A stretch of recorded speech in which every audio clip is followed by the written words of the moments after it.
捉迷藏的小女孩躲进一个神奇的衣橱，随着一步一步的往衣橱里面挪动脚步，突然手臂好像被松针扎了一下，疑惑不解的慢慢转过身，眼前却意外出现另一个奇幻世界。女孩并没有为此感到恐惧，而是走进藏在衣橱里面白雪皑皑的松林，抬头注视着参天的大树，不敢相信所看到的竟然真实存在。对未知事物充满好奇心的她，不知不觉已经走了好远一段距离，松林里面甚至还亮着一只路灯。女孩不禁伸出手触摸灯柱，这时背后传来一阵脚步声。藏在衣橱里面的奇幻世界，不可能有第二个人知道吧？是时，女孩亲眼目睹了第二个人的存在，对方好像特别恐惧被女孩发现。过了很长一段时间，女孩尝试着缓缓靠近对方，捡起对方因惊慌而掉在地上的东西。原本躲在树干后面的神秘人这才走了出来。女孩接着把捡起来的东西还给对方，同时看清对方并非人类，有着精灵一样的长耳朵，年龄不大却长着长胡须，上半身虽然是人类的模样，可下半身长满了毛毛，而他的脚和山羊的蹄子一模一样。女孩好奇问对方是什么来历，神秘人回答自己是人羊。 And what about you? To be some kind of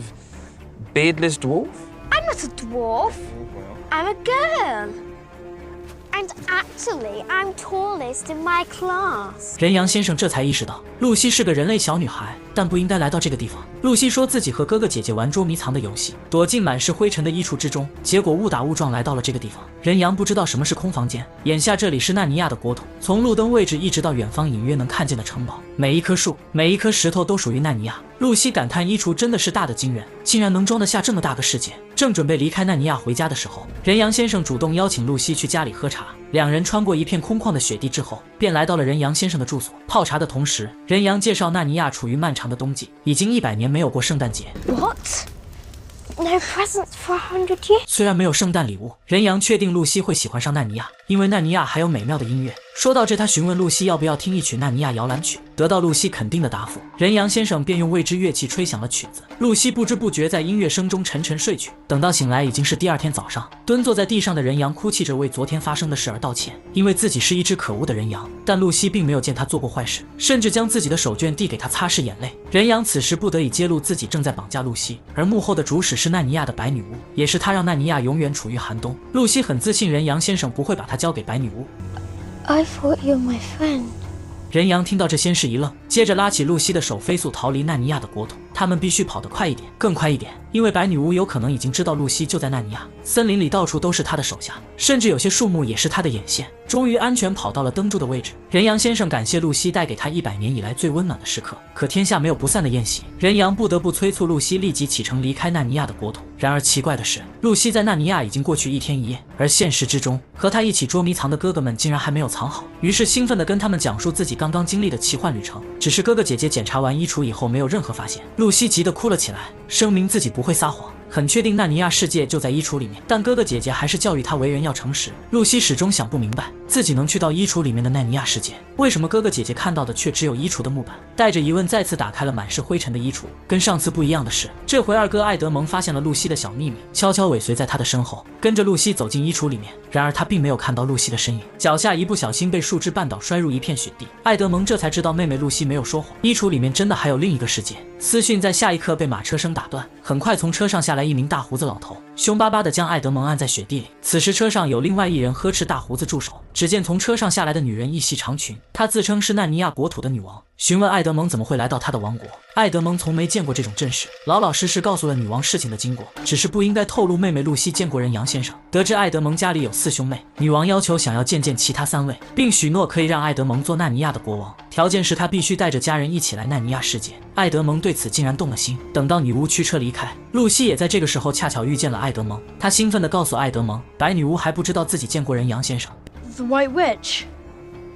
She calls herself the Queen of Narnia, but she really isn't. 被女巫欺骗的心情并不好受，艾德蒙催促露西赶紧回家。然而回到家里的艾德蒙却告诉大哥和姐姐，他没有发现纳尼亚世界，只是配合露西演戏而已。I shouldn't have encouraged her, but you know what little children are like these days?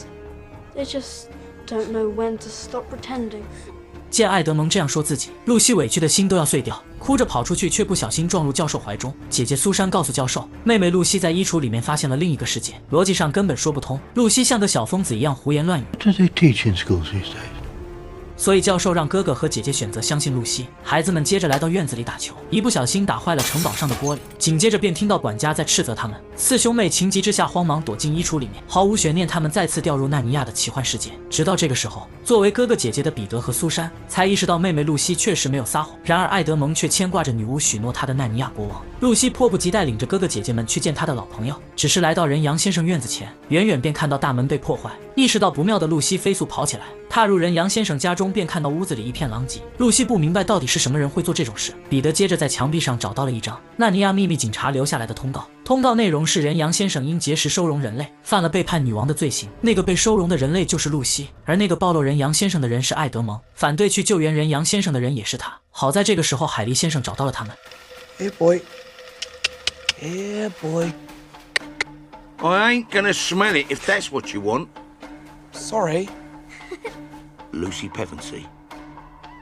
海莉先生将一块白色的手绢交给露西，露西发现是自己送给人杨先生的手绢，这到底是怎么一回事？因为奈尼亚连树木都是女巫的眼线。海莉先生小心翼翼邀请众人到里面说话。回到家中的海莉先生这才道出心中的忧虑，他说人杨先生已经被白女巫抓到了城堡，只要进入那道大门，很少还有人能活着回来。但亚斯兰已经开始行动对付白女巫，他才是纳尼亚唯一的君王，正在石台等待着露西四兄妹过去跟他会合。露西对此疑惑不解。海莉太太接着讲述纳尼亚古老的预言，传说亚当的2个儿子和女儿将会打败女巫，让纳尼亚重新获得和平。亚斯兰甚至为露西他们准备好了军队。然而这些人类朋友对战争并不感兴趣，起身准备离开时，却发现艾德蒙竟不知道去了哪里。海莉先生领着他们追踪到了女巫城堡附近，试图阻止艾德蒙投靠女巫的彼得被海莉一把拽了回来。因为彼得这么做无异于自投罗网，很明显是女王的圈套，其目的是要抓住他们四兄妹，让纳尼亚那个古老的预言不能实现。眼下或许只有亚斯兰才能帮助他们。艾德蒙来到城堡见到了女巫，可惜他没有信守承诺给艾德蒙做纳尼亚的国王。从艾德蒙口中得知其他3兄妹在海莉家中，女巫立即命令秘密警察即刻出发，去往海莉家中抓捕露西他们。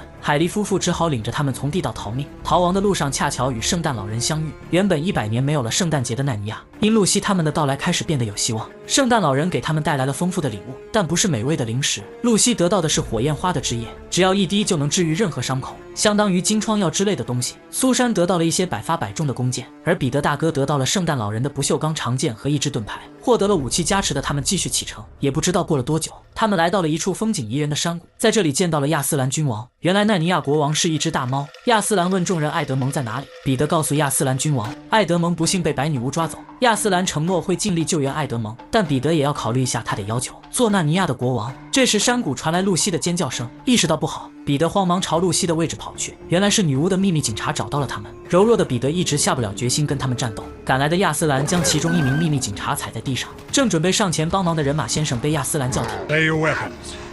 This is Peter's battle.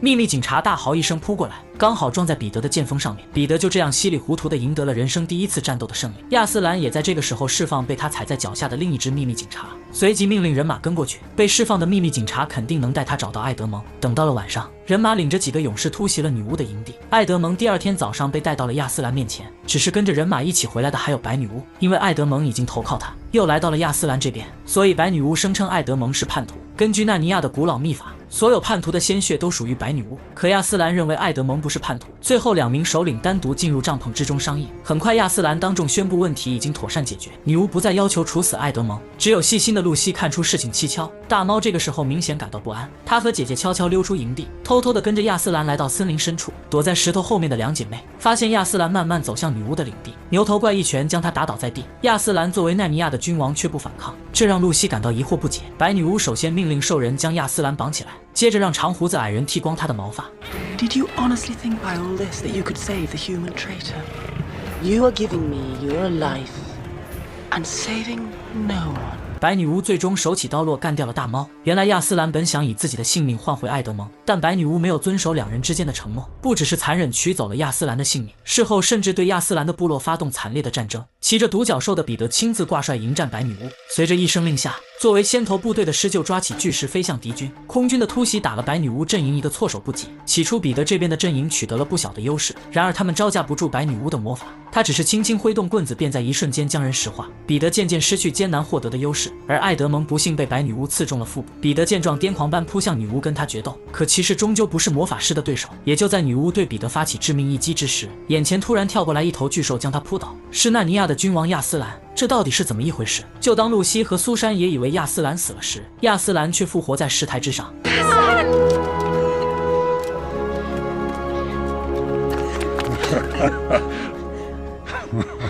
亚斯兰告诉露西和苏珊，如果白女巫了解牺牲的意义，她可能就会重新解释远古秘法。当有人愿意代替叛徒牺牲他的生命，石台就会裂开，连逝者也会死而复生。白女巫最终被亚斯兰活活咬死，半兽人和矮人族也随着女巫的死去而消散。露西用圣诞老人赠送的金疮药治愈了艾德蒙。漫长冬季在纳尼亚国土消失的这天，亚斯兰君王亲自册封4名小朋友，分别为纳尼亚的国王和女王。Long live King Peter! Long live King Edmund! Long live Queen Susan! Long live Queen Lucy! 4兄妹很多年以后，在森林里打猎，经过有灯柱的地点，看着路灯好似很眼熟，仿佛置身于梦境之中。只有露西想起那个空房间和衣橱，和哥哥姐姐一路跑出松树林，跳出纳尼亚的奇幻世界。他们在一瞬间又恢复了最初时的模样。